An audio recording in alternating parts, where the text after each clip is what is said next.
Okay, we are going to start our initial sketches to draw our bridge. This is showing obviously the completed bridge. So let's bring our rollback bar up to the first sketch, which is the 2D sketch. This is the one you'll use in Engilab Truss to analyze and see how it performs. And let's just show you what it looks like inside. So we're just going to draw a very simple bridge here. Yours will be a little more complicated. This is the spec for the node to support node spacing. This is just what I chose here for my height. So let's jump over and go to our other document. So you've started with your variable studio, which is the first thing you need, and we'll add a part studio, and then we will rename that our first bridge. So we're going to create a new sketch. I put everything on the front plane. We'll click over there and start with a few triangles. We'll just start here. This bridge is going to look a little like this. So we're going to use some symmetry here. So let's get a symmetry line, and we'll just do a construction line here. And then now you can still move things around. It looks like it gave us a horizontal constraint here, which is what we want. We want this to be our node, our spacing for our nodes on the bottom. So let's dimension that. You can type pound and you get your variables. So this one is bridge space between load nodes. So type that there. It's a little bigger. And let's just hide the front there. We don't need that there. Okay, and then I'm just going to give this a height just to play with here, and we'll make that 50 millimeters. Sure, I'll make it 75. You can start picking your sizes that you want. All right, so now we've got escape. Notice we've got this going on here. So I'm going to start very simple and make these two equal, and we'll choose equal. There we go. So my bridge, I'm just going to mirror this across that line, so we can use the mirror tool right here. Mirror line here, this, and we'll just grab a line across the top. Okay, there's my basic bridge that we'll use to model. You'll want to take this into Engilab and analyze it, figure out how to make it better. Obviously, this is just an example to show you how to do the on shape, and we'll move right on. So that's our initial sketch. So next thing we need to do is start making our nodes so that we can attach straws to them. So we'll do that right away. I'm going to also rename this to my truss. Just my truss. How about that? Is that what I called it here? Yeah, 2D truss design sketch. We'll call it that. Just copy it from here. Rename. Okay, so there's our 2D truss.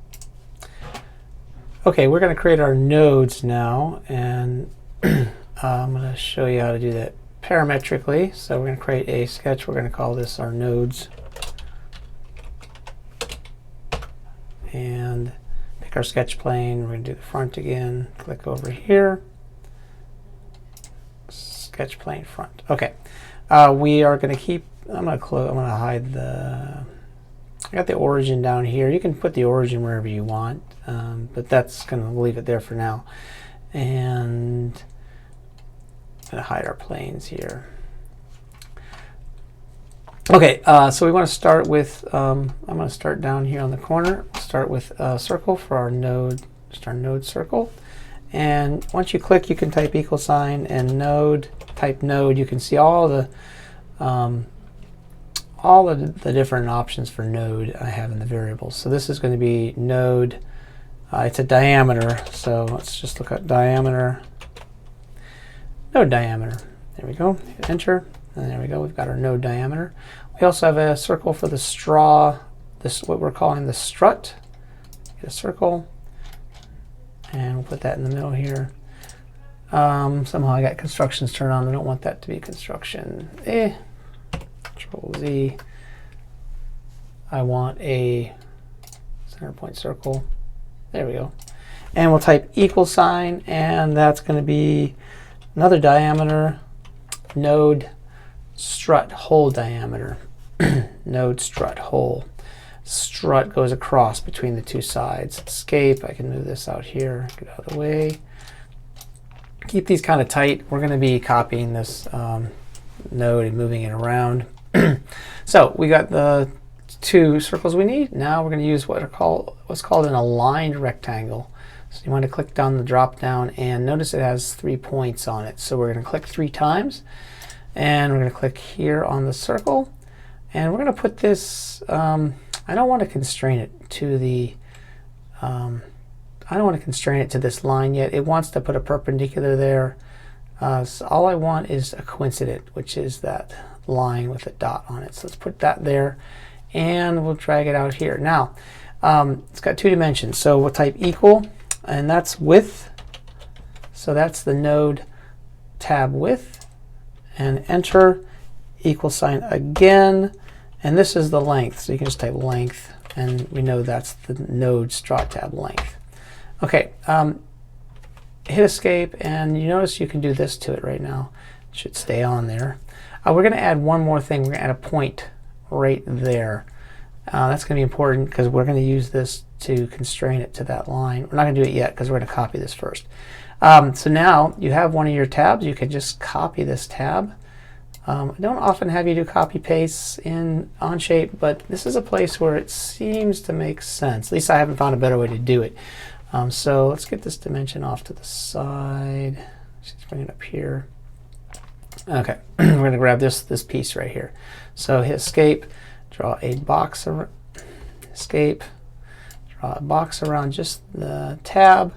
Okay, if you get too much, I don't want the circle. I'm going to click here. I just want the tab. Control C, Control V. It creates this little transform thing.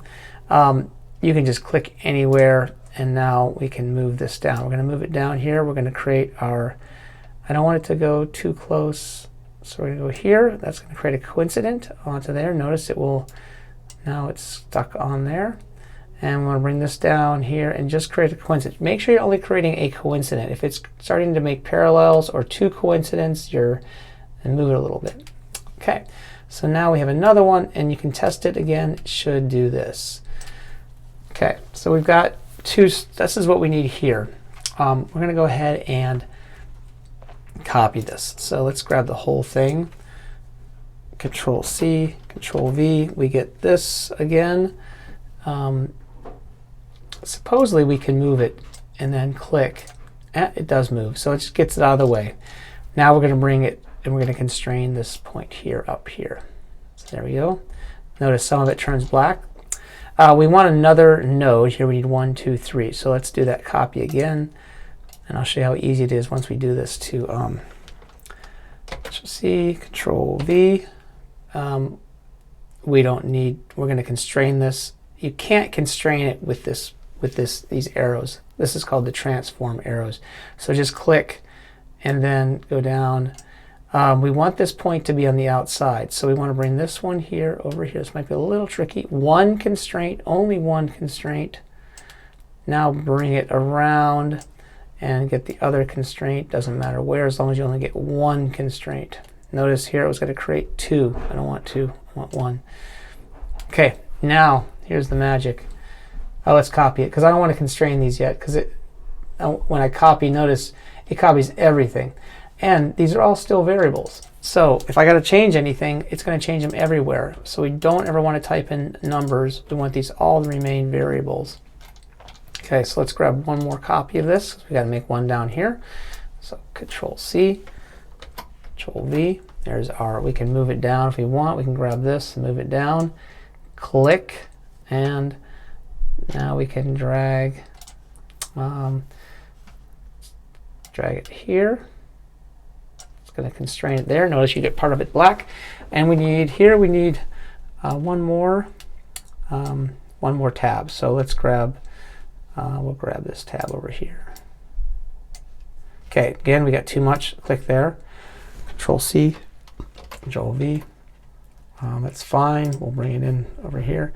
One thing you could do, actually, one thing if you want to make it a little easier on yourself, Control C, Control V, you can rotate this. We're going to put it up here, so you can rotate it a little bit in kind of the right location. Note it's not going to create any constraints right now, so we just click, and now we can get it up there easier.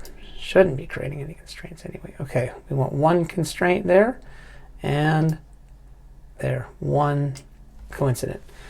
Now, it got kind of close, but so now we've got, we'll go back to our original node, and let's constrain it to the original sketch. So this should give us notice one constraint. We're grabbing onto this point and dragging it onto here, and that's going to constrain it. You see the coincidence show up. I'm dragging it. Boom, it turns black. Same thing here. Drag and do a coincident, turns black. So keep doing that and get them all aligned. Should just move it until you get the coincidence showing up. Oop. If you get too many things selected, just hit spacebar. Boom. Typically, we like to use equal constraints. I tried setting equal. You got to delete all your dimensions and recreate the equal constraints. Your Variable Studio will let you change everything. So this is pretty parametric. If anyone has a better way to do it, let me know. And we're just locking them all in. Now, let's say I was to go and change. This is all of my unique nodes. So I've got one of each drawn. I don't want to draw any of these yet. I'm going to do one more thing there. But if I wanted to go and change the original design sketch, it's going to move everything with it. It's going to move all these nodes and rotate everything, just like we rotated it by hand. It's only constrained to this line. So if that line moves, these all move with it. So to make this easy to assemble, we're going to want to do one more thing. We're going to want to take these circles and we're going to copy those. It's going to grab our click. That one didn't move, but there we go. And we're going to do one more up here. Control C, Control V. We got the variable dimension to that. I think I might hit escape that way. Okay, now we want to change these to construction lines. So click on them, make them this way, because we're going to actually extrude these nodes and do a transform to put them there. So we don't want actual circles there. We just want a place where we can put what's called a mate connector. Okay, that is those are our nodes. If we wanted to change anything about these nodes, we would go back to our variables and we would look for node and we would say, oh, I want to shorten the tab length, or I want to change the tab width. This, by the way, is calculated based on some other things. If you want to change the tab width, you change this. Okay? All right, so we'll finish that sketch. Got our nodes done, and we'll move on to the next video to extrude them.